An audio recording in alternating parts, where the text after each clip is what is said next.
This is my precious wife, Lindah. Are you ready for a marriage story this morning? As julle gereed. In Engels of in Afrikaans, as julle gereed. Jy weet, it doesn't matter whether you talk in English or Afrikaans, the word is sex is the same. So, we've got courses and books and about marriage. We got I don't know 3 or 4 courses. It's about 60 hours of marriage teaching on video. Lindah's got a book here called Spicing Up Your Marriage, capturing your husband's heart. And so out of all these hours and hours and things, in recent years people have looked at us and said, yeah, but come and talk just for an hour. Now how do we but take it away. How's that? Is that better? Do I need this thing actually? You want me? Okay. And people have said to us, just share with us for an hour, what are the secrets of your marriage after 50 years? You know, what are the keys? I mean, if you had to give us 4 keys or 5 keys after 50 years of marriage, what would they be? And Lindah, when we started writing, she said, well, what should we say? I said, well, I've only got 1 key. But I won't mention that now. But she said, no, we must have at least 5. We must have at least 5 keys. But anyway, so that's what we get to do. We get to try and take seriously, what are the things that have caused our marriage to thrive and be happy and have a great family and children. I said last night, I don't know if everybody was here from last night, we got 3 children, 10 grandchildren, and we've just had a wonderful, fun marriage. What are those? What would we share, you know? And we've only got about just over an hour. We'll try and leave about 10 minutes at the end just to have some interaction with you as well about that. So that's what we kind of try and do this morning. We're just going to try and take some of the stuff because it's the story of our life that we want to share with you today. And so, look, I'm married to this woman after 50 years because just look at her. What choice do I have? I mean, look at her. The most beautiful woman in the world. Okay, so now she's going to start because she's too scared if I start. So I'm going to just over to you, my darling. Thank you, darling. Okay. Yes, I've known Drummond since I was 15. I met him when I was 15 and I'm now 70, so 55 years we've known one another. So, but you know, marriage is an adventure. I always say to Drummond, we've had an adventure. We've done things and experienced things that I would never couldn't even have hoped or dreamed to do. We've been places and it's been an amazing adventure. And I want to say to you, you know, adventures have highs and adventures have lows, don't they? But I love the scripture in Isaiah, because when Drummond came up and he said, no, we're going to share 5 keys, I thought, oh my goodness, how am I going to do that? But in Isaiah it actually says, I will be a sure foundation for your times. And I think in the times that we live, every foundation has been shaken in us. And I mean, more than any other time, I think. And we've always had a passion for marriage and to heal marriages, but more than any other time, for what we've all been through in the last few years, I mean, it has shaken relationships to the absolute core. And so we need a sure foundation, something we know will not be shaken. And God has said in His Word that He will shake everything that can be shaken, that what will remain will be His kingdom. So, you know, sometimes God also allows shaking, but in Isaiah it says, I will be a sure foundation for your time, a rich store of wisdom and knowledge. And the key, because we're going to speak to you about keys today to a great relationship, but the key to this is the fear of the Lord. So that's a good thing to remember, that even in marriage, you know, this Bible is a love story. It's a love story. You know, as Drummond said last night, God has not just come to save you. He's actually come to marry you. You know, I just want you to think about that. It's about a love story. It's about an intimacy. So he has the key to intimacy, see. And so earlier on in our marriage, I was walking on the beach one day, and everything was so beautiful, in the sea and the sky, and everything was looking so great. And just out of my heart, I cried out to the Lord, and I said, Lord, teach me your love song. Teach me your love song. And so he began to do that. Now, we all know that love songs have highs and love songs have lows, and some parts of the song might be slow and some might be fast, and so there's a lot about that. So when Drummond started to speak about this time and saying, we started to discuss what we're going to talk about, and he came up with keys. Knowing Drummond like I do, see, he's very practically minded, see. So I knew exactly what he was thinking. He was thinking of a key that opens a door. Now that is not how I think. I am totally different to Drummond. And that has its highs and lows too, as you can. So to me, when he said key, I immediately thought of the love song and the different keys that you sing in. So when I came and said that to Drummond, he said, what do you mean keys in a love song? It's keys in a door. So we immediately had to work that one through, okay. So he very graciously said I could start today. So, to love somebody is to learn the song that is in their heart. Isn't it? It's to learn the song that is in their heart. And then to be able to sing it to them when they need to be reminded of that song. And so we've created in our relationship a beautiful love song.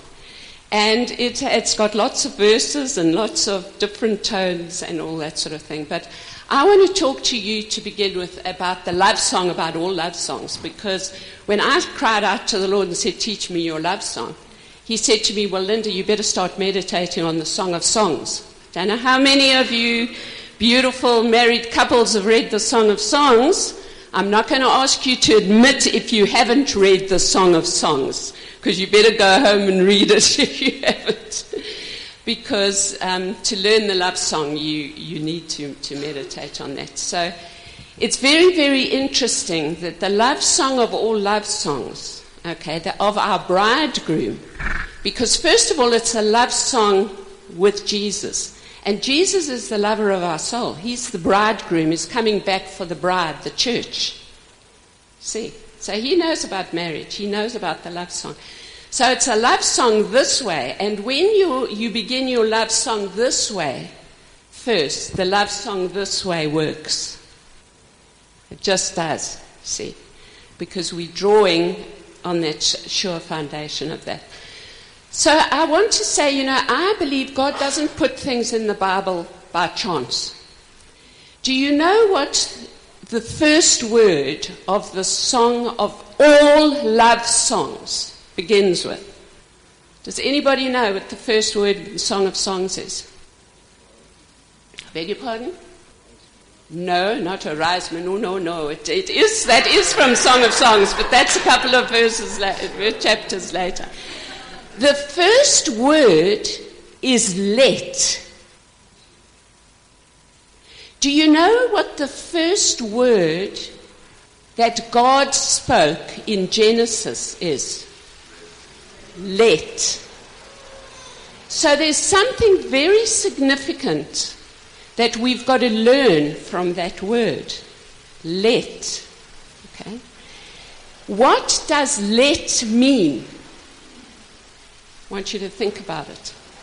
Let means to allow, to surrender, to yield, to submit. Oh, Lindah, did you have to start with that word, submit? Sometimes we're very afraid of that word in marriage. But shall I tell you, when you learn the biblical power of submission, then it is a powerful, powerful foundation to your marriage. See? Surrender. Without surrender, there's no intimacy. See, Song of Songs says, let him kiss me with the kisses of his mouth. That's why I always kiss my husband when we start these marriage things. Let him kiss me with the kisses of his mouth, for his love is more delightful than wine. So it's talking about intoxication, you know. Pleasing is the fragrance of his perfume. Your love is like, oh, sorry, where am I now, darling? More wine. More wine. Pleasing than wine. Yes. Yeah. Come and take me into your chambers. See, to the place of intimacy. But it begins with that word, let. Okay. So that's the love song. So I'm going to talk to you. I don't know if we've got any musicians around. Have we got any musicians or music teachers or anything? Magicians. But I'm going to talk to you because when I began to meditate a little bit about that, I began to look into some musical terms. Now, first of all, okay, we all know that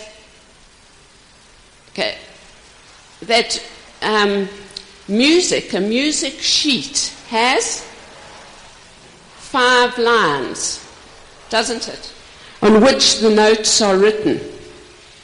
Okay? So in order for the song to be recorded and written down, it's going to be written on those 5 lines. So we decided we're going to share 5 keys with you. Now 5 is the number of grace, by the way.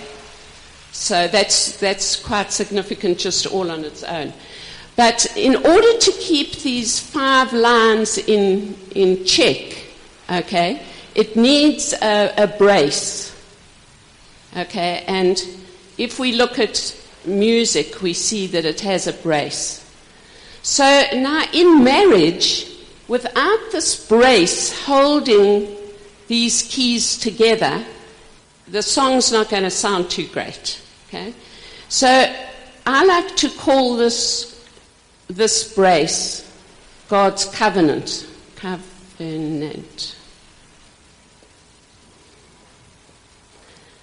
So we've learnt in marriage that is the foundation that's going to hold us together, okay? Because these are wonderful principles, but without the covenant of God, we're not going to be held together. I met Drummond actually, as I said, when we were 15, and we had an arranged marriage. You know, do you want to tell him about that, John? How God arranged our marriage? Okay. My father met Drummond's father at church one Sunday, and they hadn't seen one another for years and years and years, and they met. And there was one thing my father never did, and that's my father wasn't a tea party kind of guy, but I never knew my father to arrange a tea party.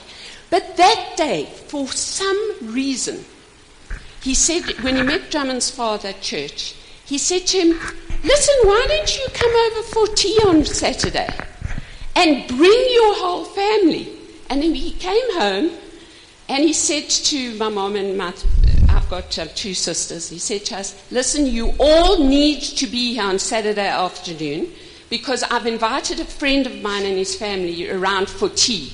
We said, Dad, but you've never organised a tea party. I had my plans, my sisters had their plans. And so my dad said, you will be there for tea on Saturday. So we were all, who's coming to tea? And Drummond's father went and did exactly the same thing to him. Drummond was at varsity at that time. Okay?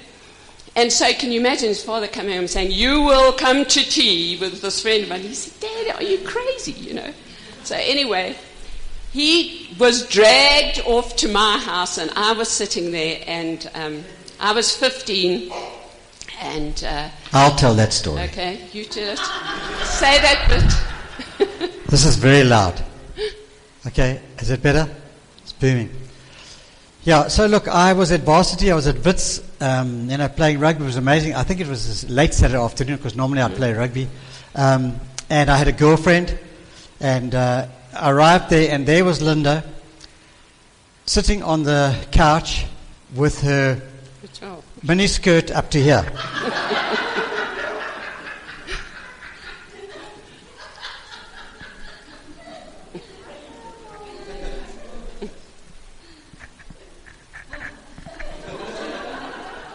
And with her legs crossed over there.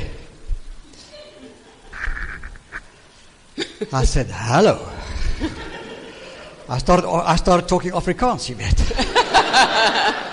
My magtig. Daar kom 'n kudu. No, I didn't say that. But she had long hair and she had a guitar. And I used to play the guitar. And she was singing the guitar. And so that's where our love song began. And that's where the song started. So all of a sudden we went across that our fathers had arranged the tea party because we thought, this is great. So he said, you play the guitar. And I said, yeah. And so we had our love song actually really began there. So we actually joke because we say we actually have an arranged marriage, But, it's an amazing thing, but sometimes parents do know what you need in life. And the incredible gift that we had in that was that our values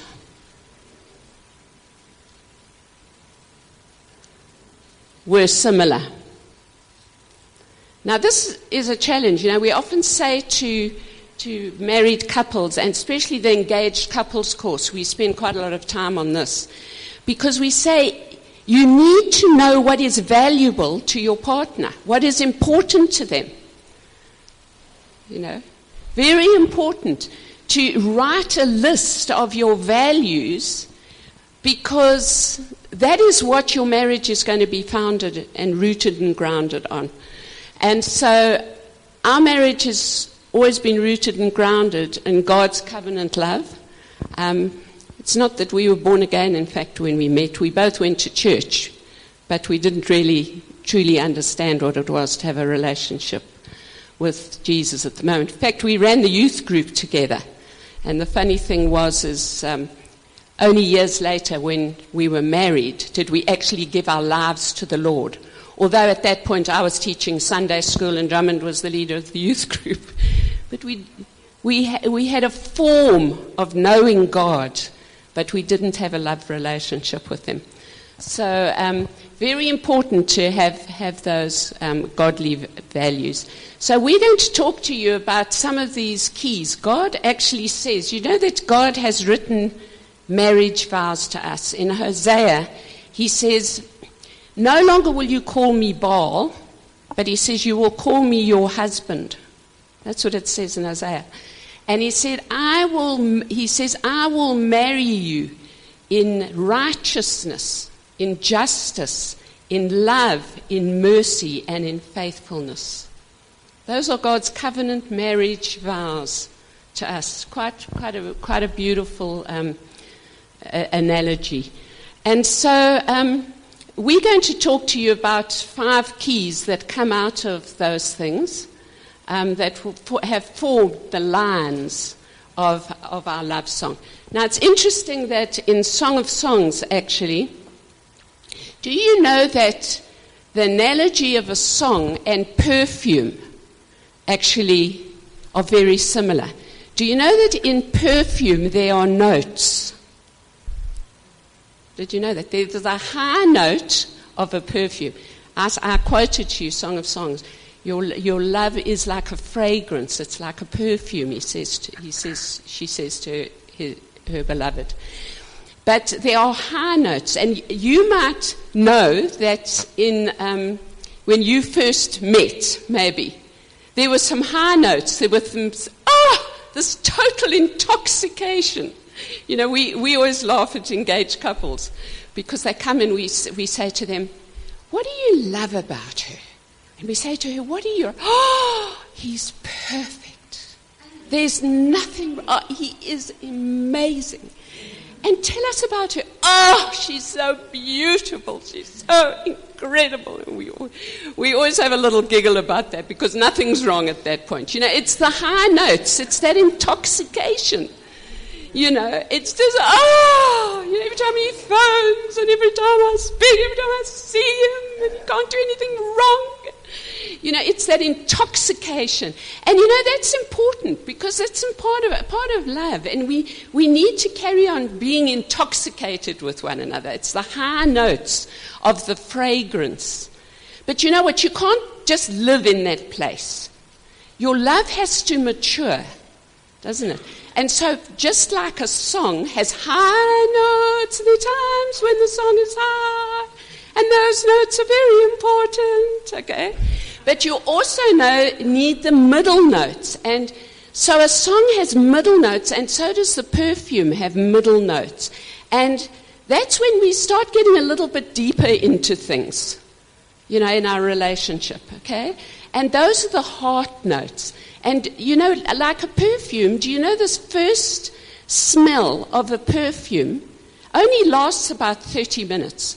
When the girls will know this, but when you put on perfume for the first time, you smell the high notes. But after 30 minutes, the perfume starts to mature and it becomes deeper. Okay? And we can't be afraid of that in our relationship. We can't just live on this high intoxication, okay? And so there's a depth that's got to come in. And then, and this is the one I really want to talk to you about, is there's a bass note to a perfume. And there has to be a bass note to a song. I mean, music without the bass notes, that drum that just keeps the beat and the rhythm going. Okay, it's very, very important for the song, that bass note. And truly, to a perfume, the bass note is everything. Because that is the thing that brings the richness of the high notes and the middle notes to a place of maturity. But in Song of Songs, the bass note of the perfume is myrrh. Okay? And look, I've written a whole book about this, spicing up your marriage, so I'm not going to tell you about the whole book right now. It's myrrh, okay, that's quite interesting, myrrh, okay? But I want to speak to you about myrrh is very expensive. It's a very, very expensive ingredient that is used in a lot of perfumes today. But the bass note, the meaning of the bass note is what I want to talk to you about, and that's how I started today. Myrrh stands in the Bible for surrendered, sacrificial love. Okay?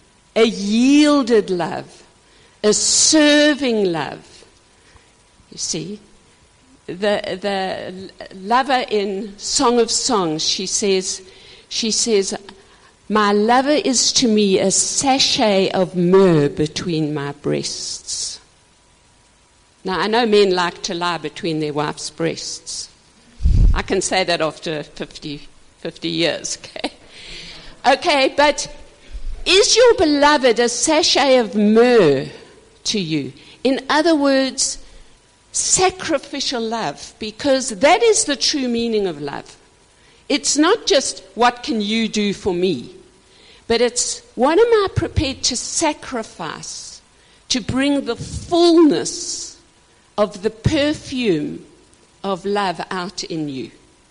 You see, am I prepared to say to Drummond, I'm going to place everything that is female, all my womanhood, before you in yieldedness, to serve you, to lift you up, to be the man that God's called you to be. And is he prepared to say to me, darling?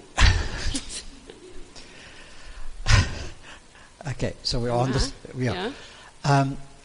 You see, we're talking about submission now, aren't you? Yes. Yeah, we're talking about mutual submission. Yes. Because I was just reading, and sacrificial love. And sacrificial love, yeah. Because, in Ephesians 5:21, mostly what is quoted is, wives, submit to your husbands.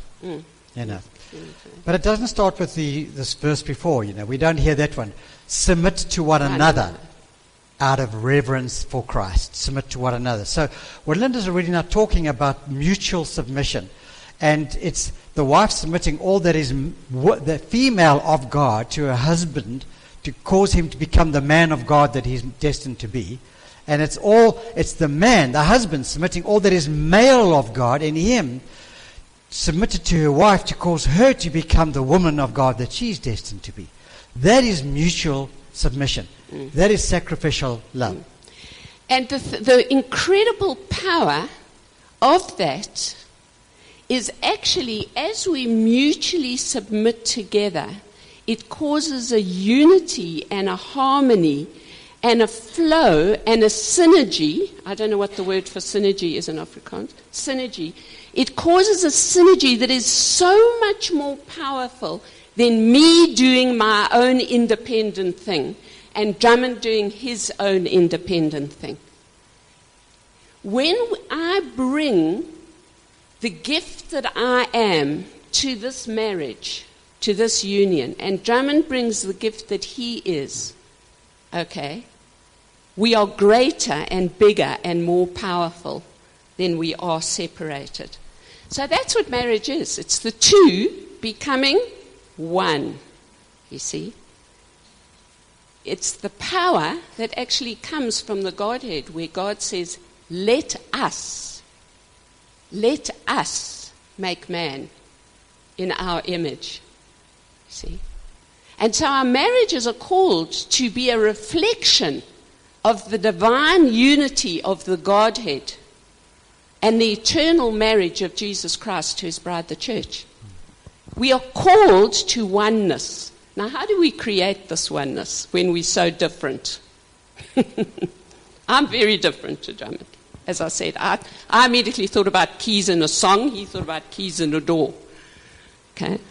So how do we take these differences, okay, to bring a completion?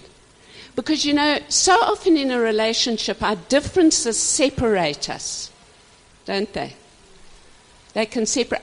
Why do you think like that? Why do you see things like that? Why do you want to do things differently, But actually, Drummond's got a lovely analogy that he always shares about differences. Yeah, and I'll share that. So what do you want to write? Is this the first one is let? So the first one we're going to write here is? Submission. You want to do it in red? Surrender.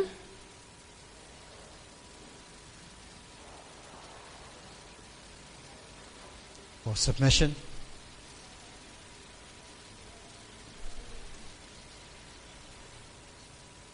Just coming out of the word let. Yeah. And the thing is, if you're playing in an orchestra and there's a number of instruments, every person, no matter how gifted they are, they have to flow in submission to the other instruments. Whether it's the piano or the drums or the bass guitar or the flute or the trumpet, whatever it is, all got to be in harmony. You've got to make that orchestra sound beautiful together. So, for Lynn and I, she's starting to talk here about mutual submission to one another. I think we misinterpret the whole thing. Guys will say to me, I submit to God and my wife submits to me. You see, I think there's a complete untruth in that. It's not a biblical concept at all. What I do is I submit to the God in Lindah. She submits to the God in me. Together then, we're submitted to God together. Okay, but it's not a matter of I submit to God here on a Sunday and Monday to Saturday I'm running my life and she must cook the food or wash the dishes or do what she's got to do. And this is played out. You've got to be.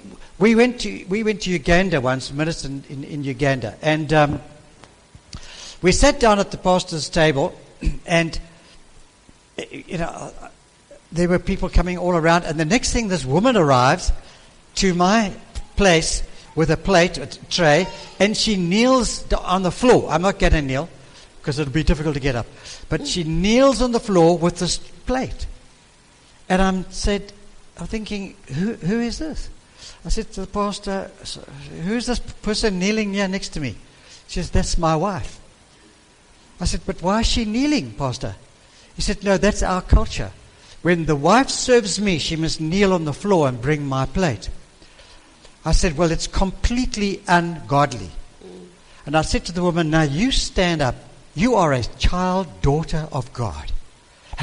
We are not going to allow this to continue in this. If I'm going to be part of this, we're not going to allow this ungodly act to continue, where this woman must be subjected to a worm on the floor, because I'm the man. It's a complete wrong understanding of biblical teaching. It's not a matter of wives submit to your husbands. It's a matter of we submitting to one another. Just as though we were playing in an orchestra, in a worship team, we submit to one another. Sometimes we play loud, sometimes I play soft, whatever it is. So that's what it is. I'm submitting to the God in Lindah as she submits to the God in me. And together, our marriage has got to be a reflection of the eternal marriage of Jesus Christ to his bride, the church. When people look at our marriage, is that a reflection of the eternal marriage of Jesus Christ to his bride, the church? When 60-70% of marriages are getting divorced. 100 years ago, 1 in 300 marriages ended in divorce. 1 in 300 ended in divorce. Now it's 6 out of 10 end in divorce. Do you wonder why, as we come towards the end of time, when Jesus Christ will return for his bride, as Lindah said earlier, he's coming to marry us, why the institution and the covenant of marriage is being completely destroyed across the face of the earth? It's not just we can't get on to one another and we don't have a good date night. This is God's divine purpose that the devil is doing everything to destroy. When tension and stress comes between you, when you don't understand these things of mutual submission and harmony and flowing together, you've got to realize there's a universal purpose of destruction against anything that even say the word marriage. 80% now of young people in England don't get married, they just live together. And when we ask them why, they say because, marriage is such a failure. Well, rather just live together. Only 30% of all children in the United States live up to the age of 18 with both biological parents. Marriage, it just has been destroyed by divorce. So, sorry, I'm diversing. No. So that is powerful, you see. And so if we begin to see submission and surrender as a powerful key to keeping us to flow in unity and harmony, we're going to have a great marriage. You see, we are of equal value in a marriage. The New Testament teaches that there's neither male nor female, Greek or Jew or da-da-da. But he's not saying the one is more important than the other. He's saying our functions are different. And so I've got to, and Drummond's going to talk about the next key, which links very powerfully with this, and that's honor. He's going to talk about that. But the thing is, when I honor Drummond's role in our marriage to lead, guide, provide, protect, when I honor his manhood, I can flow in submission to that. I can surrender to that. And he can surrender to my femininity, and the gifts and my role as a woman to be a helper, to come alongside him. But what we're doing in submitting to one another is we're releasing the very potential and gifting of God within each other to allow one another to be all that we've called to be. So it's a very, very powerful concept. And listen, we can teach on submission and surrender. But there'll never be intimacy without total surrender. That's what I'm saying. So we have to realize this is a powerful key that the world has misinterpreted,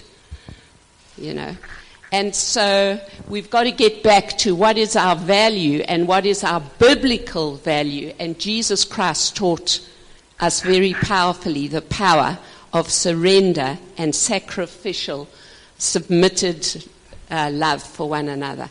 And so there's power. What I want to say to you today, this is one of the, has really been a very important key personally in our relationship, is to learn to walk in surrendered submission to one another and the gifting and calling in one another. Yeah, and I think the important thing is here that we've got to choose that we're going to go beyond our own culture. Yes. You see, we, like that guy in Uganda, he said to me, "But Drummond, this is our culture." I said, "But it's wrong." You see, the kingdom of God helps us transform from an earthly culture into a kingdom culture. And we spoke last night about the kingdom. And if we violate the principles of the kingdom of God, no matter how good or long your culture has been there, it's going to lead to disaster. So, you see, our kingdom culture says, I submit to the God in Lindah, she submits to the God in me. Together we want our marriage to be a reflection of the eternal marriage of Jesus Christ to his bride, the church. Okay, so then the next one we're going to now talk about is honor, you say. Okay, all right, so the next key for us, and we talked about it last night, you won't be surprised that I'm saying it again, but without honor, there is no love. There is no love without honor. Love is administered. Love is what's the word? Is reflected. Love is expressed through honor. You know, when I honor Lindah, when I respect her, when I value her, honor recognizes a unique value in somebody, and then goes about releasing that value to all around. See, I release the value in Lindah. I release the significance in Lindah. I release the dignity in Lindah so that she can rise up and be the woman, the mother, that she's called to be in God. Who else is going to release that in her? But if I'm telling her all the time, what is wrong with you? How useless are you? Why don't you do this? Why don't you do that? If I'm doing that, I am suppressing. I'm crushing the purposes and the dignity and the value of God in her, and stealing her, fulfilling her destiny in God. So honor recognizes that value. Like Jesus Christ came to recognize the value in you and me. Didn't he? Yet we were with sin. Yet we crucified him. But he recognized the value. And he said to the Father, I will go to the cross and lay my life down to release the value and the purposes and the passion that God has placed within us to the world, so that we could go out and be who God has called us to be. So honor recognizes that value and releases it. Honor says, you are more important than anything else that I do.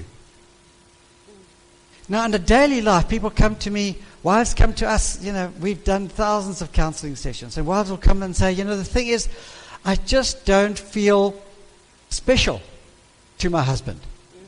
Or my husband, maybe say the same, I just don't feel special to my wife. Because when we were first courting or just got married, we only had eyes for each other.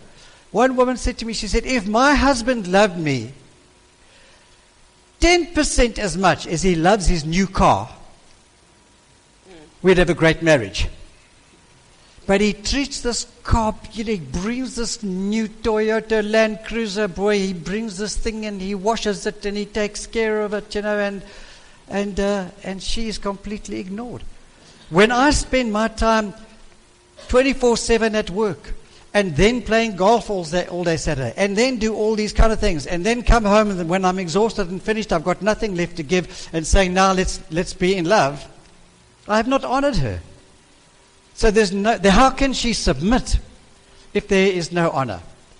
And my time given to her to build that relationship is honoring. And so honor is, as we said last night, how many were not here last night? I just don't want to repeat too much. Everybody was here from last night? Okay. So you get it. So honor is a spiritual force. When I honor Lindah, I am downloading who God is into her life and into our relationship. So I operate in honor as Jesus did, as he walked around. He said, I say nothing, I do nothing, unless I'm led by my Father. Is that true? What is that? Honor. He was honoring his Father. So because he honored his Father, the Father released the supernatural, miraculous power into his ministry. Because he first honored his Father, he could go up to a lame man and lay hands and he'd be healed. Or a blind man and be healed. Or feed 5,000 people. Because he was in submission to his Father and he was walked in honor to his Father. But the same thing works for us. It's amazing. When Lindah and I go and minister and we go out, and we've been to many, many countries around the world, you go and you don't know how it's going to work. But when you go in there and you honor Father and the Holy Spirit begins to move, people are just set free and, miracles take place. Miracles take place. So how do we honor one another? We honor one another by the way we speak to each other. By the way we communicate. Your communication is 10% the words you say. 25 or 30% the emotion in which you say it. And 70% your body language. The way you say it. You see. Yeah, so I've really had to watch this in our relationship. To just get some reality into all this. In case you just think we're perfect all the time. Because I am a very expressive person. So when I feel, and I'm passionate. Drummond always said, he loved the passion in me. And then he had to learn to live with it. And I had to learn to temper it. Because when I feel passionate about something, I open my eyes and the tone of my voice goes up. And I use my hands. And Drummond always says, are you sure you haven't got some Italian descent in you? So, this honor, I'm just trying to bring some reality into it, because Drummond's talking about honoring in marriage, in communication. And it's really something we've had to work on. You see, because of the personalities we are, the way we do things, and I've realized that if I just get excited about my opinion, or maybe we've got a difference of opinion that we're trying to work through. I mean, none of you ever have a difference of opinion. I mean, maybe it's just us. But, when you have to work through something, it's so easy to say, oh, yes, your words are, 3%, your tone. But Drummond always says to me, Lindah, why are you getting so excited? Why are you, and sometimes he'll pick up totally the wrong message of what I'm trying to say because of my tone. Because I'm saying, well, the thing is, you don't realize that. And then he'll get offended, not because of actually what I'm saying, but because of the way I'm saying it. My tone of voice is not honoring. So I've really had to work on this. And I still work on it after 50 years. I've got to realize that if we've got a difference of opinion, I've got to watch my tone of voice. And I've got to watch, I can't watch my eyes, but I've got to try and keep my eyes sort of steady, not, and my face. Just calm down, Lindah. Be a woman of peace. I teach that whole thing about women of peace. So I teach it because, I've got to practice it. I've got to be careful not to sit on the end of my chair and sort of jump up every now and again. But you might laugh, but this is truth, isn't it? And this is what we're talking about. This is how honoring is worked out in a marriage. And Drummond's got to try and honor me when he talks and when we're working things by being careful to listen for my heart. Listening is honoring. You know, how many times do we interrupt one another when there's something going on? You know, and then he's hardly got 3 words out. I say, yeah, but the thing is you don't understand. Yeah, but the thing is you don't understand. You know, that is dishonoring. And that just breaks your unity. So listening and letting that person say their whole piece before you interrupt and interject is actually honoring. So, you know, one of the biggest ways we dishonor one another at the moment is cell phones and social media. Yeah. You know, I was looking for my cell phone. Now, the thing about this course is not to bump your husband at the wrong time. But just, you know, because the thing is, in a session like this, when we bump each other, what we're saying is that, anyway. We'll get on to the next But key. you see, I can walk in from a day and I say, man, it's fantastic. Ja, nee, ons het daai ding gedoen, man, en daai besigheid en die geld het ingekom en dat is fantastic. Ja, alles is goed and it's going very, very well. Then I come in and Linda looks at me and says, how's your day? How's your day, Linda? How's your day, darling? Fine. What happened today? Well, what happened, darling? Tell me about your day a little bit. Nee, ek is baie moeg nou, jong. Moenie nou praat nie. Nee, man. Nee, waar is die koffie, man? Do you love me, darling? Do you love me, darling? Ja, man, jy weet ek lief jou, man. But you never tell me. Hey, luister, man. Ek het jou gesê 30 jaar gelede, ek het jou lief. As dit verander, ek sal jou laat weet.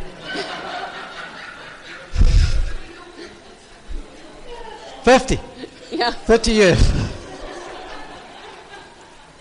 There's no expression. There's no emotion. You know, ek is nou moeg, but let the phone ring again. Hallo? Nee, ek sal daar wees. Ek is daar. You know, we're full of energy, we're full of life. And by the way, I'm talking about the man, but the woman do sometimes similar things. You know, Facebook. Yes. Facebook is destroying more marriages than I can tell you.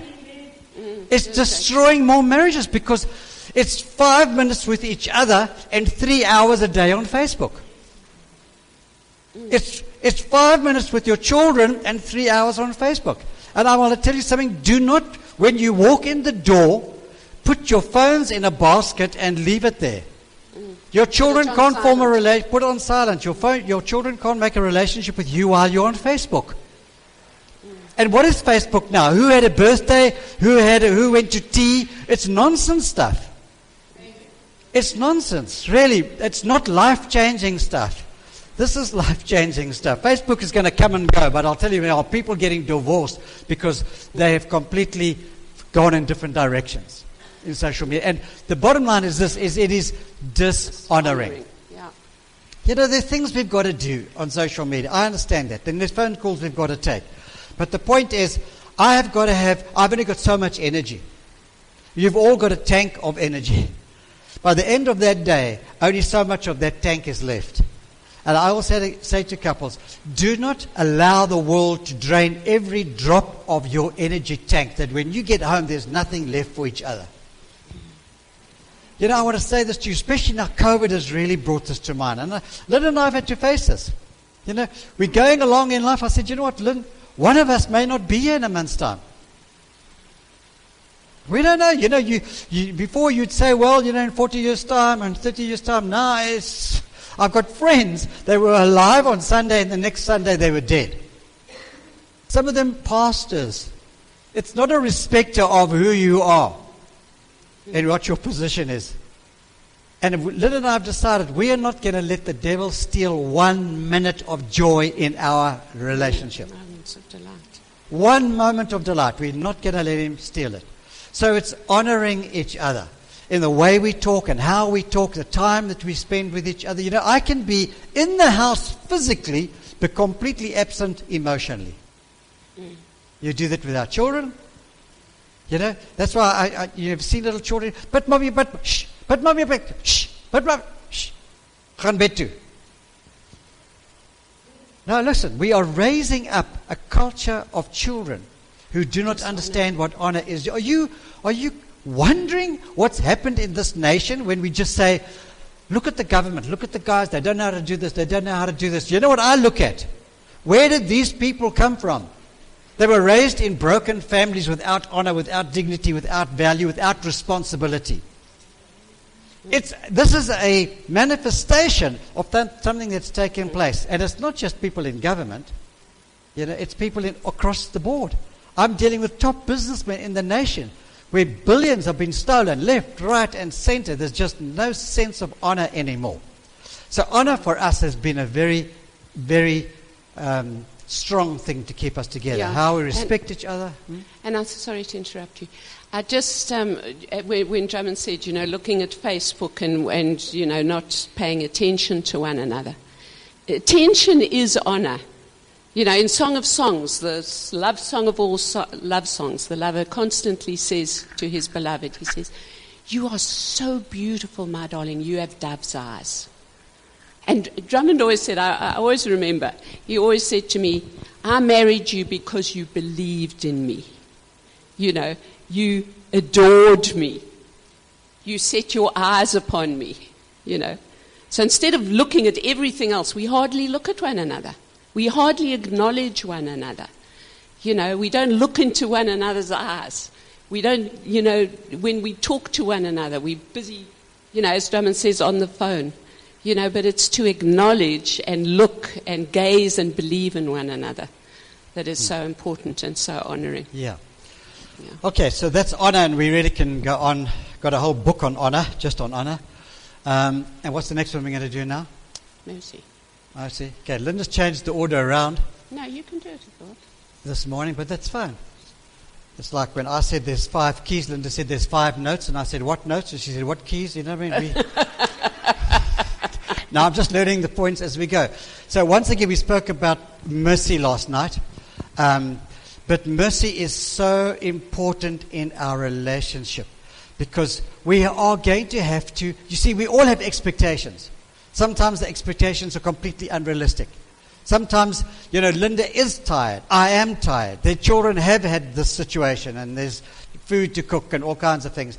And so I might come home, as a man, and I got this big contract and I got this big order and I'm all excited and I'm all chuffed and I'm now, I want to just now sort this whole thing out and go to bed with my wife. And I want to have sex.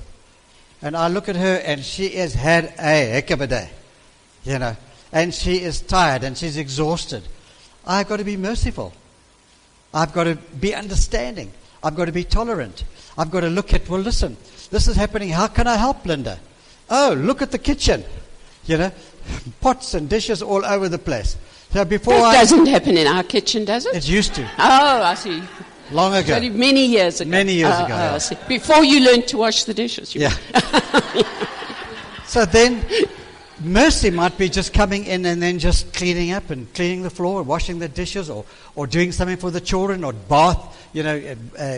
doing the bath time with the children, or reading the stories, whatever it is. Being merciful, being tolerant, being understanding, of one another, and forgiving. We have to, as we said last night, mercy is a continual stream of forgiveness flowing from God. So this is the key, if you didn't get it last night. I can't choose whether I'm now going to be forgiving or merciful to Linda when the thing happens.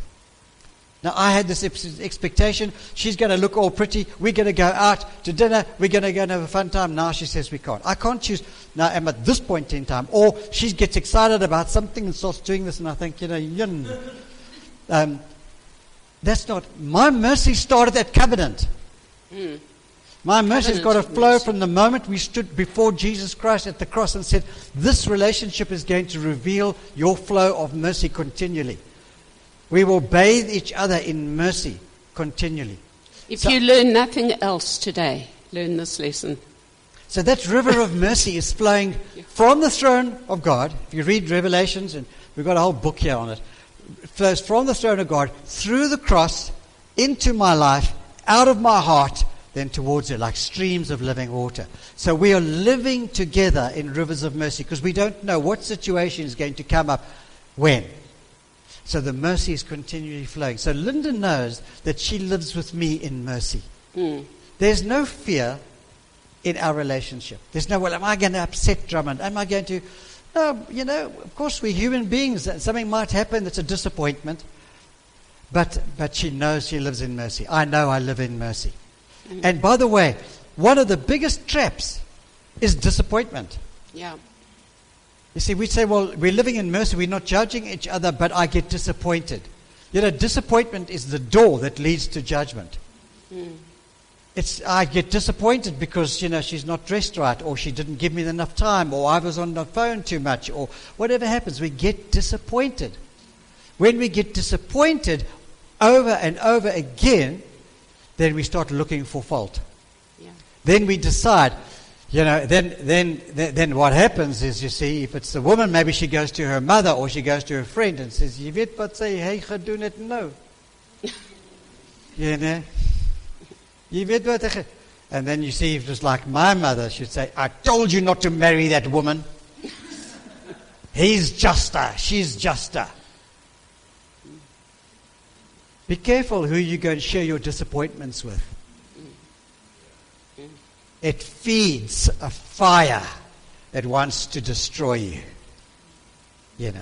If you have something to say and you can't work it out, go to somewhere trusted together and work it out. But don't let disappointment leads to bitterness, leads to resentment. Because eventually, if I am disappointed with Lindah long enough, I will get resentful. And resentment and judgment will destroy. Because judgment is a what? A force. Judgment is a spiritual force. It is a weapon of the kingdom of darkness. It's the devil who stands and points out in judgment to us all the time and brings us under a curse. When we live in judgment, we live under bondage and we live under a curse. And so, I'm not going to let the devil have 1 minute of my life. I don't know about you. To allow me to live in disappointment and then in judgment. We are going to choose to live in mercy. And you know what? There are times we get tired, we get stressed. When we went, you're talking about Uganda. We arrived in Uganda. I tell you what, we were going to come and minister there. The guy, we went, they put us and we stayed in the squatter camp. We thought we were going to a hotel. We went in this taxi with no windows, and they took us right in through the potholes, up and down the potholes, and then we opened the door, and we're in the squatter camp. And he said, you can sleep here. We got on this bed. It was left there by the British Army when they left 400 years ago. And this pastor, he genuinely, he said, "Drummond and Lindah, you sleep on that bed, and I'm just going to sleep here with my family outside." And we slept in there, but at about 11 o'clock that night, 12 o'clock that night, we just heard this scratching around the bed. I woke up. I had my torch. The two things God told me to when I was at the airport, He said, buy a torch and buy a mosquito net. You must listen to the Holy Spirit. Walking through, we're about to fly internationally. God says, go and buy a mosquito net and buy a torch. Turned on the torch, and we just see rats running. Cockroaches. Followed by cockroaches, or I don't know, in front of the cockroaches and the rats behind them. I don't know which was bigger, the cockroach or the rat. Running around and around. So we got the mosquito net and we tucked this mosquito net and we stood there with a torch. Now the big people coming to minister to Uganda, sitting there with a torch and a cockroach. And we just started laughing. Thank you, Jesus. You're not surprised what you hear. God's not surprised. Then in the morning I got up and Lindah got out and she opened her case because there was no cupboards or anything like that. Opened the case, a rat jumped out of the case. So the pastor said, like Etienne and Arena said to us this morning, how did you sleep? We said, fantastic. Anyway, we did. When people say to us now, did you sleep fantastic? We really mean it. Because when the pastor said to us, they said, how did you sleep? We said, no, it wasn't that bad. I said, we just had these, mice and rats running around. He said to his wife, you see, your friends were entertaining them again. They live with this. But then we got out and we got into the taxi, and I saw this tire with a balloon coming out of the tire. A balloon. The tube was coming out. It stuck out like this. I said, how far are we traveling on this? He says, no, we're just going into the bush about, 30 kilometers. I said, I can't go on that tire. No, he says, it's fine. We trust the Lord. I said, I'll trust the Lord by putting a new tire on. He says, well, I haven't got a new tire. I said, how much does a tire cost? He said, so much. And so I took the money, buy a tire, so we set and wasted. But I'm telling you another story. I don't know, where am I going now? No, I don't know. But it's, Mercy. I'm talking about the fact that you get stressed. Yeah. We then had to get into this taxi and drive 20 kilometers on sand roads with 700 other taxis and trucks. And we drove, the dust was so thick from the dust coming up that you couldn't see the road. And there were no windows. And at that stage, Lindah suffered with allergy. Dust, she would just get like this, immediately, allergies. She said, what am I going to do? I just said, darling, just put your thing over your head and we just pray. And I thought, listen, even if I get to my destination between all these taxis going, I said, that's going to be a miracle. So we got right into the middle of the bush. Do you know that Lindah never sneezed once? It was incredible. Never sneezed. But anyway, this went on for 7 days. We were exhausted. We had to be merciful to each other. Yeah. We came back that night, back to the rats, back to the thing. The bucket of water. Bucket of water, stood where there should be a shower, but the shower broke down long ago. He said, here's your little bucket of water. Sit there. Now you've been in dust. You've been in the dust from morning to night. And talk about a conference. Do you like these stories? Talk about a conference. You started the conference. This is a marriage I know. thing. Okay. But we did have to learn to walk in mercy. You had to walk in mercy? No, we did. What did you want to add to mercy? No, I think I lost your thread somewhere Okay. along the line. But I did want to add actually what you brought up about families. What's the time? That a merciful thing is, you know how many marriages break up because your family or your mother or your sister, Yeah. I want to tell you, when you get married, it's our family. Yeah. And one of the greatest lessons you have to learn is to walk in mercy to his mother and his father and his sister and vice versa. So, in fact, we started a whole thing. Drummond told you the challenge I had with his mom. But God said to me one day, he said to me, Lindah, I want you to start loving her unconditionally. Okay? I want you to start releasing mercy and grace to her. So even to this day, I've now got 2 daughters-in-law, 1 son-in-law. Okay, I don't call them my son-in-law, my daughter. I call them my daughter in grace. Okay, because you know what? They're different to me. And I've got to release grace to my sons' wives, because you know what? They don't cook like I do. They don't do things the way I do. Okay? But you know what? It's okay, because it's more important that I'm gracious and merciful to them so that our relationship can build up. And so many families and marriages are broken up because it's your mother and the judgment and the starts and it separates you. You've got to stand together, okay? The problem is not him or me. The problem is the problem. And we stand together and we look at the problem through the eyes of mercy and grace. And it's amazing how just that positioning changes things. Yeah. I just wanted to throw that good. into the mercy. Yeah. Because we've dealt with so many marriages that have honestly just got into major crisis because of family influences. And just talking about mercy and honor. Just 2 weeks ago, we had somebody phone me and said, please, can you guys counsel this couple? Lovely, lovely couple in the church. And not from any town that you know. But can we please counsel them? And when they came in, this couple had arguments specifically around their families. parents-in-law and fathers-in-law and all this. They had caused arguments between them, and so they would get into arguments. Mercy stopped existing, and then, this is a guy that if the children make a mistake, they get a hiding. So he decided that day, he took his wife, put her over his knee, and he hit her 3 times. He gave her a hiding. Lovely people, by the way. Lovely. Really nice people. I'm being honest with you. Yeah. Really nice people. And the pastor didn't know what to say. But we got them in there, and there was no mercy. And the point is, you see, he said, look, in his culture, Culture. If somebody does something wrong, and they need a clap, they must get a clap. He hadn't hit her before, but there'd been emotional abuse before. There'd been sexual abuse before. And now it came to the final abuse, which was the club. And so, sometimes we go to places we don't know what to talk about, because we don't know, should we say those things? Should we say this thing? I want to tell you something. Your culture can destroy you if it's not a kingdom culture.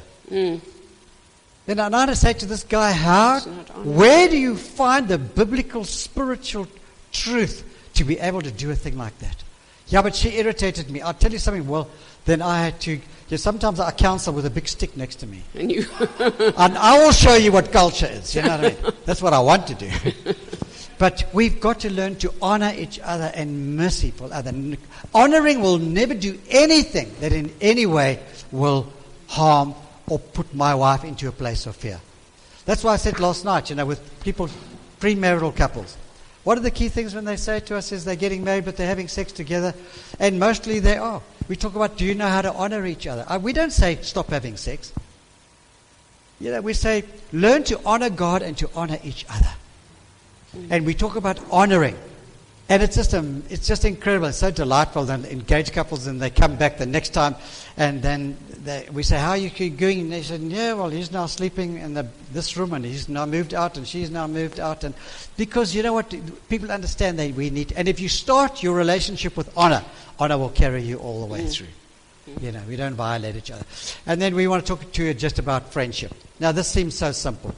But do you remember those days when you first met her? I mean, when I first saw Lindah, and she, as I said, she had the skirt up here and all that kind of thing, and we were just such good friends. I mean, she kept phoning me. No, I did not. No.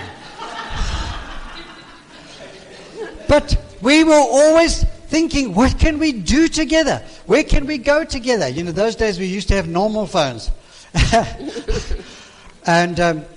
And I remember getting on the phone and we'd talk for an hour.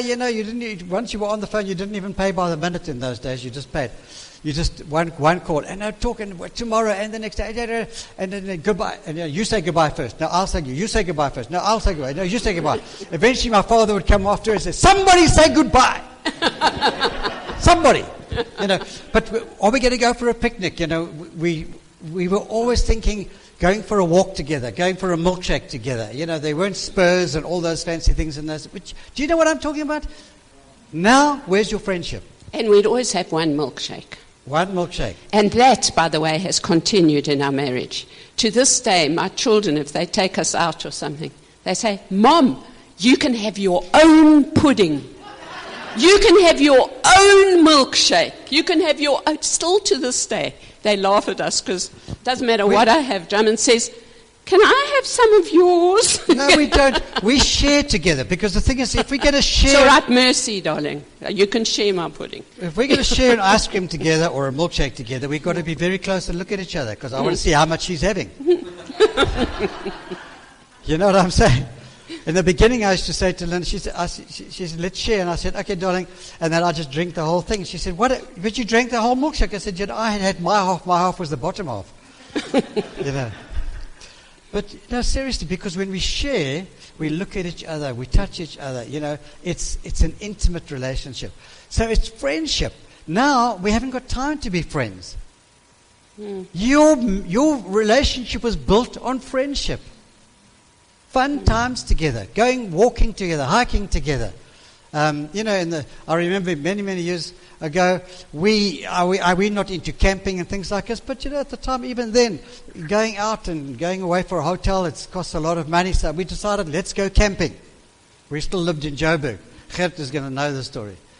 And we went camping, and I don't not experienced camper, but I thought, man, I'm not going to sleep on this hard ground. I'm going to buy those mattresses you blow up, those lilos. And I thought, this is now the most brilliant thing, because lilos had just come in, you know.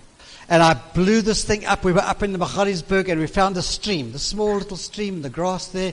It was so beautiful. And we started camping there, and next to the stream. And in the middle of the night, we heard this Joburg thunderstorm, you know, lightning. And so Lindah said, are we okay? I said, just relax, darling, we're okay. We sort of fell asleep, heard the rain falling. She said, like what normally happens is, I don't know if your wives do this to you. Drummond, wake up, wake up. I said, what's wrong, darling? She said, darling, I think we're moving. I said, no, we're not moving. You know, go to sleep. This is so lovely. The rain is now almost stopped. There's no thunder anymore. We're just lying on our lilos. It's so soft. So I started drifting off. She says, Drummond, we're definitely moving. And I put my hand, we were this deep in water. You know what I mean? We were almost ready to go down the stream. So, but we've had fun times. Making memories. We've had fun times. Gert, you want me to tell that story? No, that's good. Tell him. So, as we walked in, Gert said, you better tell that story. when we were in Jeffreys Bay, living in Jeffreys Bay, it was one of my birthdays, and I was working in Port Elizabeth, and I expected, we get cards, we have balloons, we sing, we make each other feel special, like you all do, I'm sure. And I said to Lindah, okay, so darling, I'm off to work. She said, no, you're not going to work today. So I said, but darling, I've got appointments. She said, no, I've cancelled all your appointments. So I was merciful. She's cancelled all my appointments. So what are we going to do? She said, I don't know, it's a surprise. Just come in the car, we get a try. So living in Jeffreys Bay, those sand dunes at the end of the river there, come to us. So we drove. I said, where are we going? She says, no, we're going to the sand dunes. Because when we came to Jeffreys from Joburg, we always used to say, we're coming into this beautiful place. Look at those beautiful sand dunes. Then 3 years later, we hadn't even been near the place. Because life happens. You get busy again, you see. So we got there, and she took out a picnic basket, strawberries and juice and all the lovely things, and she had this picnic basket there, and it was so nice. I thought, this is amazing. So after the first hour and so, she said, well, I just want to walk in the sand dunes. And so, sand dunes up and sand dunes down, and the next thing, Lindah comes from behind the sand dune with a bikini top in her hand. Just bikini top in her hand. Niks, honestly. And she said, catch me if you can. And off she went. Down the sand dune, up the sand dune. I run faster than Lindah, but it took me about 3 sand dunes to catch her. What happened then? You'll have to come on Anointed Marriage to hear what happened then. But the thing is, we create exciting time, make memories. I'll never forget that. I don't know what tie I got, what shirt I got for the 2 birthdays before that. I don't remember those. You know, onthou jy wat hemp jy gekry het of broek jy gekry? Jy kan nie onthou nie. I'll never forget Gamtoos River. And we had many such memories. Many such memories. You know, so I'll tell you something, even when we flew up here, we used to get in a plane, fly, minister for 7 days, get in a plane, fly back. You know, until we said, we went to Australia. We went, how many weeks? We ministered 18 days non-stop in the United States, got on a plane and came home. God said to us, what are you doing? It's not my kingdom. Even when we came here, Etienne said, I'll pick you up at the airport, we'll drive you straight here. I said, no. Why? Because night before last, was our special night. We landed in Joburg, we went somewhere special, we went out to dinner, we had a special evening together. You know, we take every opportunity now to make a memory. And moments of delight. Yeah, you explain that. Moments of delight. We realized, you know, you can rush through life. I'll tell you, it's actually a shock to Drummond and I that we in our 70s now. Life goes by very fast. And we made a decision that we were going to capture moments of delight. Sometimes you always think it's got to be a 3-week holiday in Italy or something. You know? And that might never happen. might, and God has done amazing things for us. But take the moment of delight, that looking at the sunset, looking at the vastness of your beautiful blue sky. Just instead of cooking a roast that night, just make some psalmies. Okay, take a big blanket, go and lie and just look at the stars together. You know, you can make moments of delight in your marriage that are treasures. That's what builds your relationship. You know, I can come home one day from work and I can say, "What's for dinner?" Lindah said, "There's no dinner." I said, "Why?" "What's the suitcase? Where are we going?" He said, "No, we're going away for the night." "Book a night away." "Yeah, but I've got a lot to do. There's dishes to wash." "I've got some good news for you. If the dirty dishes are lying there, they won't go away until you get back." Hello? But that opportunity goes by. And you don't have that opportunity again. When you come home every single day saying, "What opportunity for delight for a moment can I think of today?" What? Be thinking about that. Be anticipating, inviting each other. Friendship is invitation. Yeah. You know, I'm not, I don't be friends with anybody. I'm friends with Lindah because she invites me into her intimacy as a friend. I invite her in. But I've got to create that invitation. Yeah. We got you to draw one another with loving kindness, actually. So your friendship is so important. Your cows will be there tomorrow. Your problems will be there tomorrow. But sometimes, you know what? The problem you think is going to be there tomorrow is gone by tomorrow.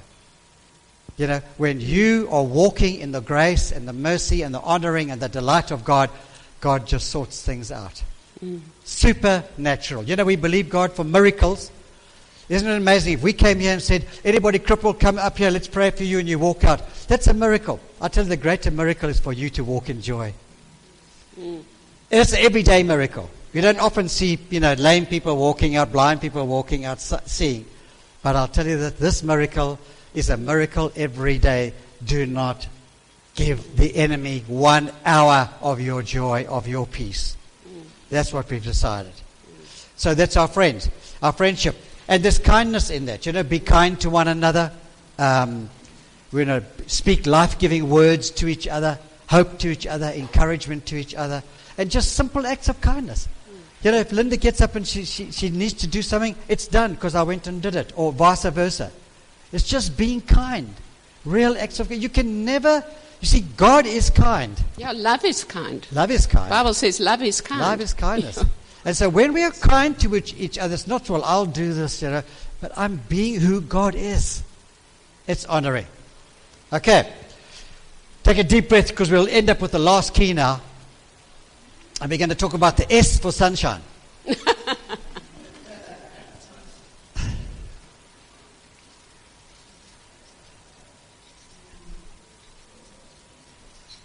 Stand up and take a deep breath. Come. You need a deep breath.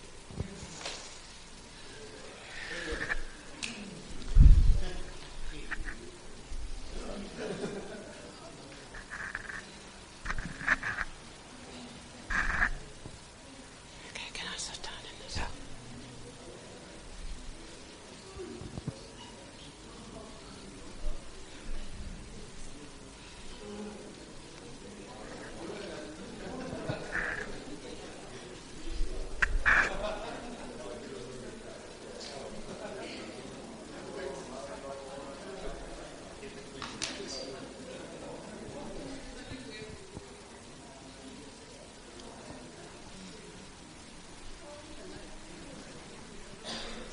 Yeah, do you want to check? You need a chair. It's okay. Don't you sit down in the chair? No. Do you not want to share? What are the keys? Yeah. What are the keys to maintaining a loving, fun-filled... I'll just do it at the bottom here. A loving, fun-filled marriage is your intimacy. And when I say intimacy, I'm talking about affection and romance and all that kind of thing. But I'm talking about sexual intimacy. Without sexual intimacy, your marriage will slowly begin to die. And I know that there are occasions when there's illness and there are different things in life. We understand that. But I'm talking as a general thing. God is a God of intimacy. God has given us this gift of intimacy. And He wants us to use it in an honoring way, in a merciful way. But we cannot forsake intimacy. And it always astounds us. I can tell you now, we've counseled thousands of couples over the years. And every couple that sat there with a totally broken marriage, 99% of them have no sexual intimacy left in their relationship. Because one of the questions we ask now, so when last did you have sex? Pastor?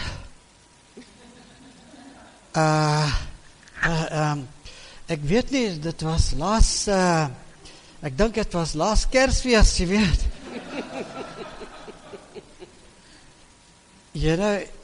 The reality is, couples are having sexual intimacy. If it's once a month or once in 3 months, then it's a normal thing today. Your marriage is not going to survive because do you know a man, if you're married to a young man, if you're married to a man 30, 40, 50, they say, I don't know, but they say,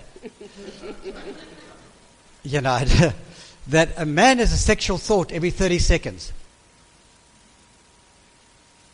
As you get older, it's every 60 seconds. So then we talk to couples and we say, well, no, we don't have sex a lot. My husband's very busy, and what she's really saying to us is, I don't like sex. And we understand because, she was abused, she was used, she was manipulated. It wasn't an enjoyable thing, and we understand what she's saying. But they will say, but in your relationship, is that okay? Because what does your husband do? No, he travels a lot, He goes on business there in Joburg and sometimes overseas and back like this. And I say, so is your husband happy with it? No, he's happy. Then I'll call the man in and I'll say, so tell me, how many people are you having sex with? Nee, Pastor. I don't do things like it. Yeah. I've had men deny and deny and deny, and we find 3 months later, now he's got 3 other women he's having sex with. I can tell you, oh my gosh. We don't, it doesn't matter who we speak to now, even if it's the Pope. I'm telling you, we have found that it doesn't matter who you speak to. Things are happening that should not be happening. Because if we violate the intimacy of our marriage relationship, the devil has a door to come in to destroy you. And that's a simple fact. So obviously your sexual intimacy starts with affection. There's got to be affection. There's got to be trust. I know trust is such a big thing when it comes to affection, but trust is built into all of that stuff. There's got to be trust. There's got to be faithfulness. Lindah and I have never doubted one another's faithfulness for 1 minute in 50 years. Never. And when I was in business, I flew to America. I was 3 weeks in America and in China, and I was all over the place. We've never doubted. And I have been, I'll tell the guys in Man of Honor today, maybe I'll tell you now. I went to China. To Taiwan, business partner of mine. He had the money, I had the looks. But, we went to Taiwan, and afterwards we went to the Chamber of Commerce, and they give you a new company comes and presents their goods every 30 minutes. Now we got to the end of the day, and we were so exhausted, and this one Chinese company said, listen, we'll take you to dinner tonight. So we thought, well, that's very nice, we'll go to this nice hotel.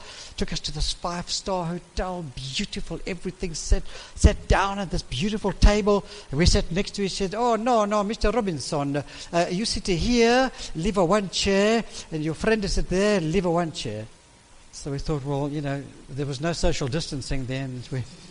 We wondered what was that about. Well, about 10 minutes later, in came these beautiful Chinese girls. Sat next to us. I said, hello. You see, every 30 seconds, every 60 seconds at that stage for me, it was Now, I've been traveling, for 10 days, 12 days. You're in Taiwan. And we talk, we have dinner, and the band starts. And my friend, he was more than me. And he said, "Here come a dong." Yeah. So the band starts, and that beautiful band, and she said, "Do you want to dance?"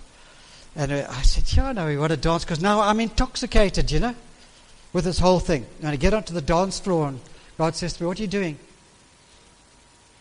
I said, "I'm just dancing with this Chinese girl here, Lord."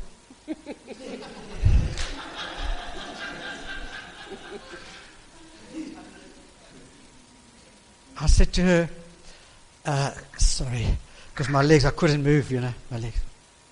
I said, I didn't tell you before, but I'm married.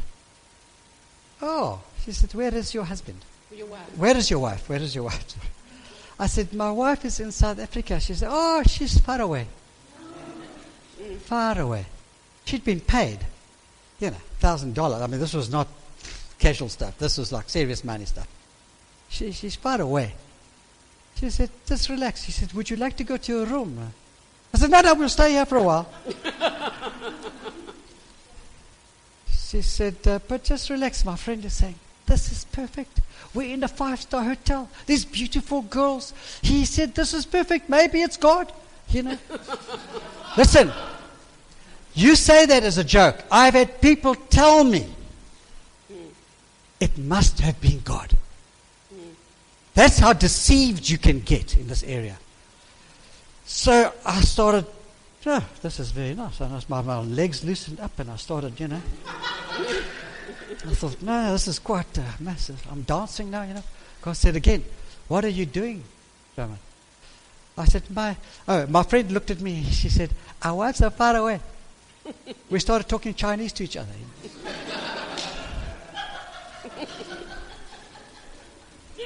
He says, I said, my friend, I nearly said his name. He said, "Drummond, relax." He said, "If our wives are far away." He said, "This is perfect. This is, Taiwan." He was a naughty guy. He used to travel a lot. And I felt God said to me, "Are you going to dishonor your wife and me? And by the way, are you going to dishonor this woman for this moments of sexual lust?" Because that woman also was going to get dishonored.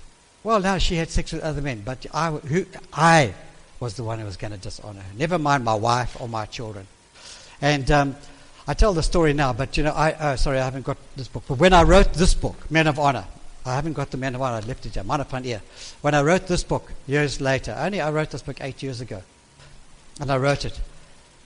And I felt the Holy Spirit said to me, if you had succumbed that night in Taiwan 25 years before that, you wouldn't be writing this book today. You probably wouldn't be married. Where would your children be? There comes a time when everything else comes back to one thing: honor.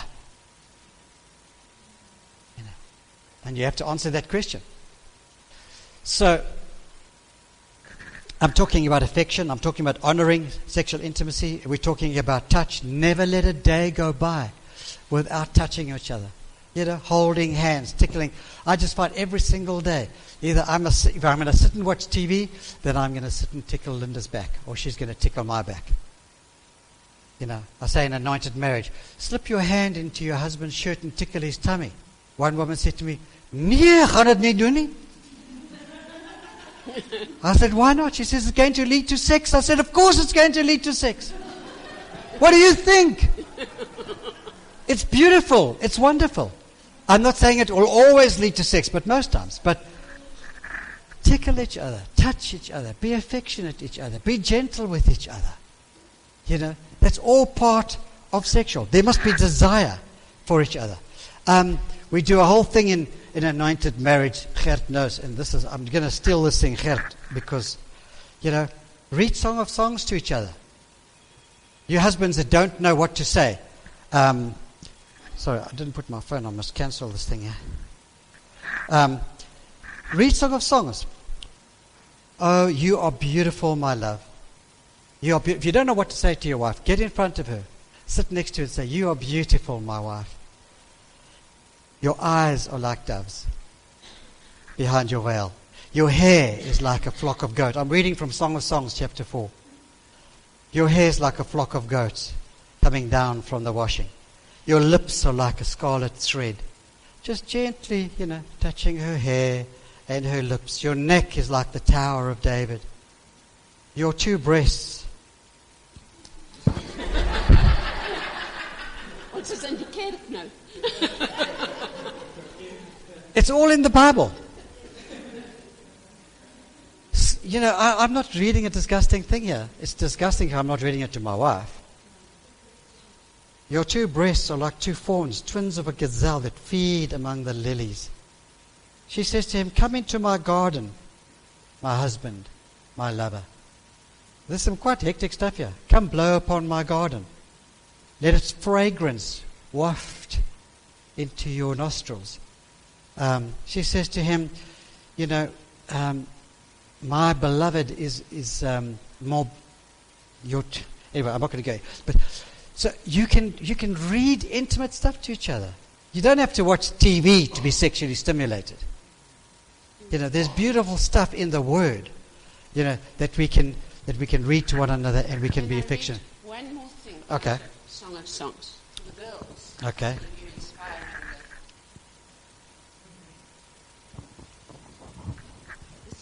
And I'm going to read it to you so that you know it comes out of the Bible. Okay, this is Method version. Song of Songs 4, verse 6.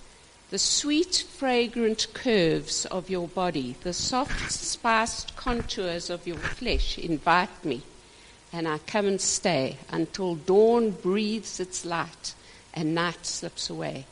You're beautiful from head to toe, my dear beloved, beautiful beyond compare, absolutely flawless." It's the Bible. So there's, God wants us to have beautiful, honoring, sexual intimacy. but we need romance. I'll tell you this funny story I read.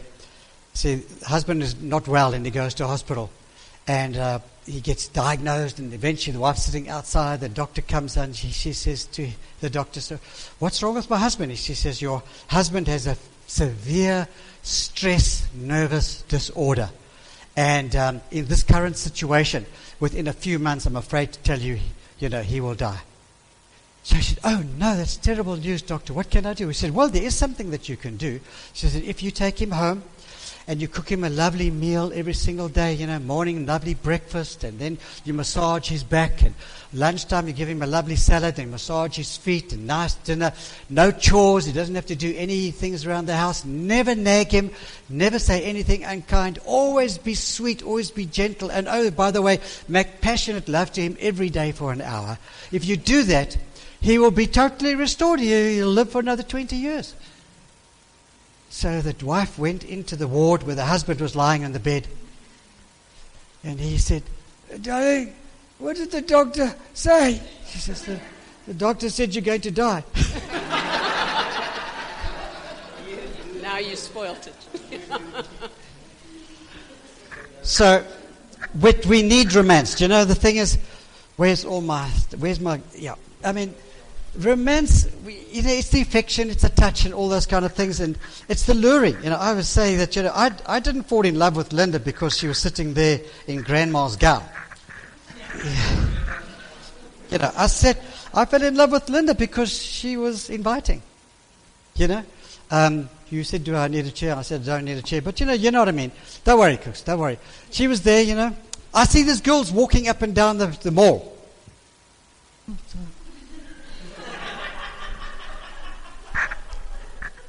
And then sitting at the restaurant. The whole thing. You see? The hair and all that. And when it comes home to husband, you see, my voet is nou so seer.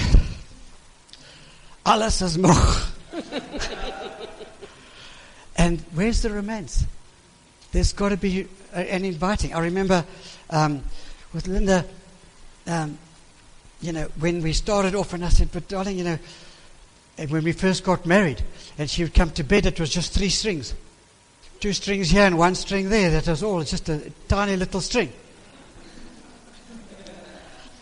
And then after a certain while, you see what happens. Women come to bed.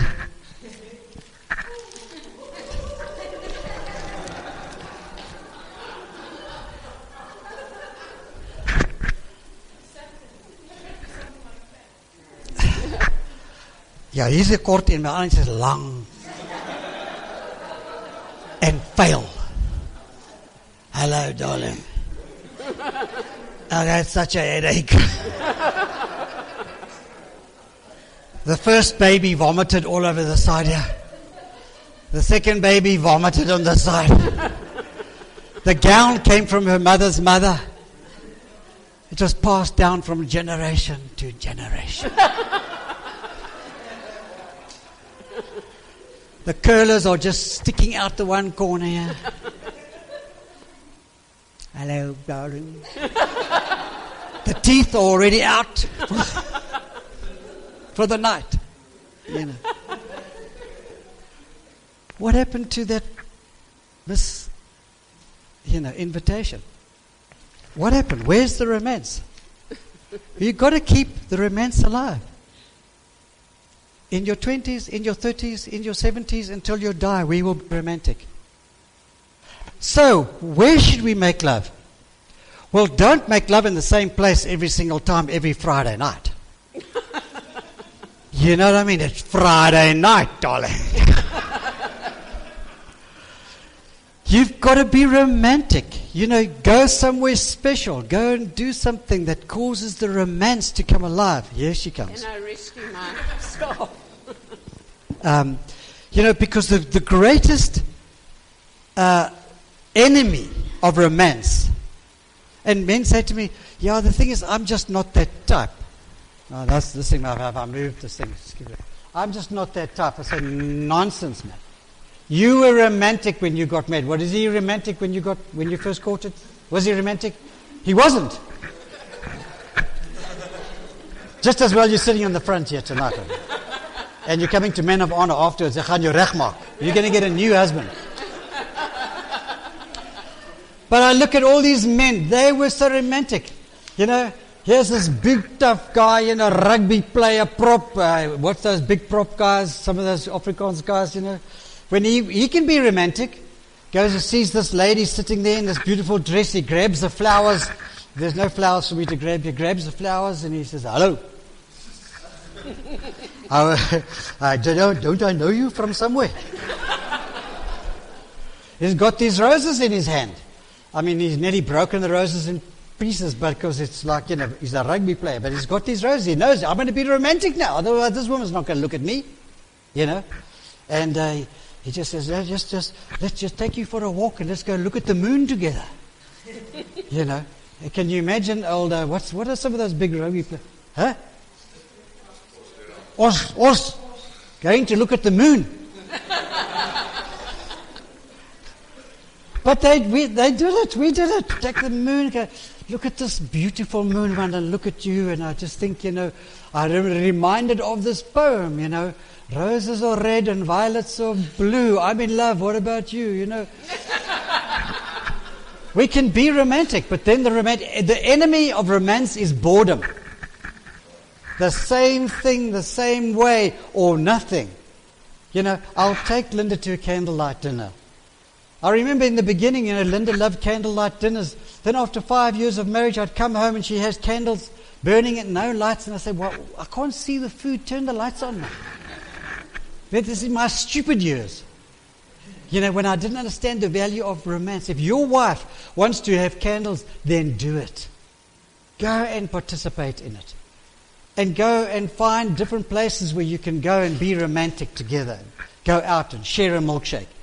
And so now it comes down to, because the time is tight, we have to cut this thing off now. So, how often should we be making love? Pastor.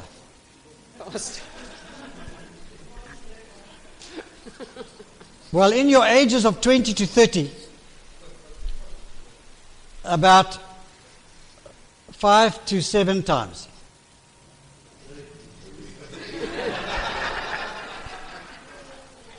I know you want it to be a day, but not. It's a week.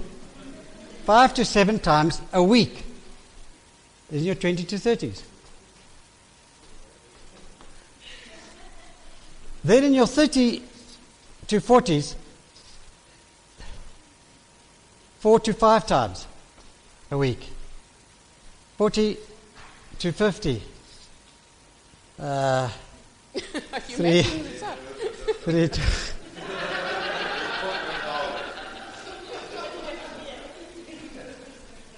2 to 3.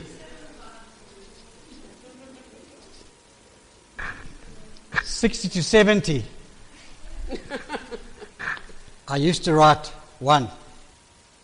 And a man said to me, big farmer from Freiburg, he said, nee, wat? Een keer op 'n week. Nee, jong, Drummond, jy moet my nie dat my vrou sit, she's going to listen to this. So I've changed it now. Up to 7 times a week. Because when I was young and in my prime, I used to make love all the time. Now that I'm older, grey, I only make love once a day. So, you know, the point is you might be 1 or 2 categories out. Because there's been stress, there's been babies. I understand all that. But don't tell me that you're going to make love twice a year. Or all the children are going to sleep in your bed at night. Oh, my goodness me. When we counsel people. So we got marriage problems. Okay, just da. And how do they all sleep? The children all sleep together in one bed with them. Or how do they sleep? She goes, we saw a woman about 3-4 months ago, just at a casual, it wasn't counseling. She said, no, we're just talking about marriage and family. And she said, oh, you know, this is what you do. She said, oh, yeah. She said, I sleep with my daughter every night and my husband sleeps with my son because they won't go to sleep alone. So I said, so you never sort of sleep together? She said, yeah, no, sometimes. I said, oh, big problem in marriage, you know. They divorced today, 5 months later. 5 months. It wasn't even counseling. They never came to us for counseling. You cannot operate on once a year, twice a year, maybe once a month. Because you know why? I understand what happens. You don't have intimacy because you don't have honor. There's no intimacy because there's no friendship. There's no intimacy because there's no surrender. There's no submission. You know, there's no friendship. I understand that. So I understand that you've got to focus on those things. You know, but so you can't go home tonight and say, "Yeah, Drummond het gesê vanaand sien aan." I've had that, by the way. Come the next day, crying. What had happened? You know, we went home and the husband said, "Tonight's the night, baby." But he's been dishonoring her, you know, there's no trust, there's no faithfulness for years and years and years. So it takes time to begin to honor, submit, be romantic, and all those kind of things. But if your husband comes home tomorrow and he brings you this bunch of red roses, don't look at him and say, "What's wrong with you? What do you want now?" No. You know, be gracious to each other. You know, help each other in this whole area of romance. He's going to learn to buy roses for you. He might start only with 1, but he'll build up to 2 or 3. When we were in Kenya, when we talked about this whole romance thing and buying roses, the woman, I said, which woman has not received a bunch of roses here for the last week? Which woman hasn't received roses for the last month? All the hands went up. Which woman has not received flowers for the last year? All the hands went up. I said, what's going on here in Kenya? No, the guy said to me, no. He says, we don't give our wives flowers. But by the way, Kenya exports the most incredible flowers around the world. They're a mass exporter of flowers. Roses and flowers. So I said, why don't you guys buy your wives some flowers? He says, no, we don't buy our wives a flower. We buy her a chicken. I said, a chicken? For romance? He said, yes. He says, it's not a dead chicken. We buy her a live chicken. So what am I saying? If you have a problem in this area, talk to somebody. Talk to somebody. Don't let it continue for another month. Be sure you get to speak to somebody. If you can't get to speak to somebody, we have courses you can do online. We've got Ignite Your Marriage. We've got Anointed Marriage. We've got Gert. We've got Etienne. We've got guys that can help you. You know, I mean, I can tell you now, we've been to pastors that would not be in ministry today if they had not started to focus on their marriage and on their intimacy. Marriages were finished. Churches would be closed down today. This is a vital thing, and it's God's heart for you and me. Intimacy is God's heart, done in an honoring way, in a respectful way, where there's dignity, where there's romance, where there's kindness, where there's trust, and all those kind of things. Okay. All right. I'm going to give you 5 minutes. Can they ask questions for 5 minutes? Any question you want to ask now, you direct to Lindah. Is there anybody who would like to make a comment or ask a question? I know, what's our timing like now?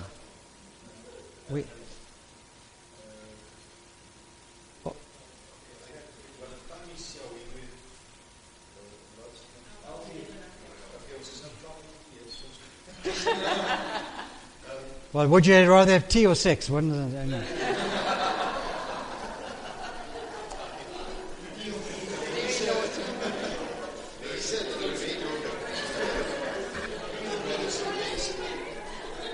Niemand hoor you. Okay, so we won't have any questions now. Let's just break for tea. Yeah. Yeah.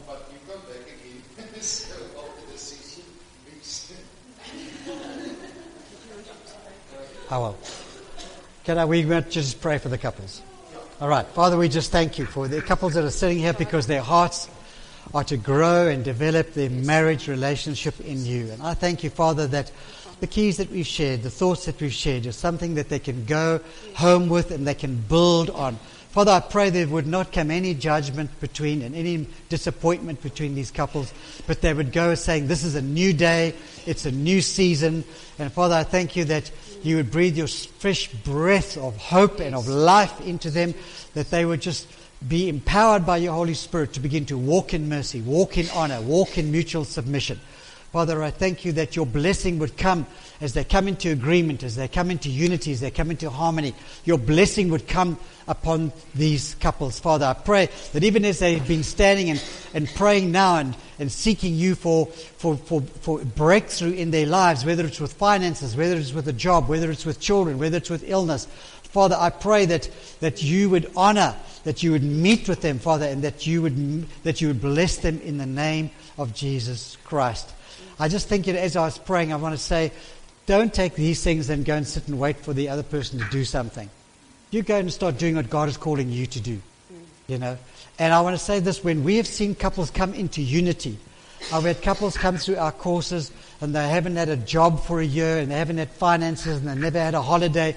We've seen miracles take place. Couples coming into unity and into harmony, and God just starts releasing miracles. Go out and expect God's miracles in your lives. Amen. All right.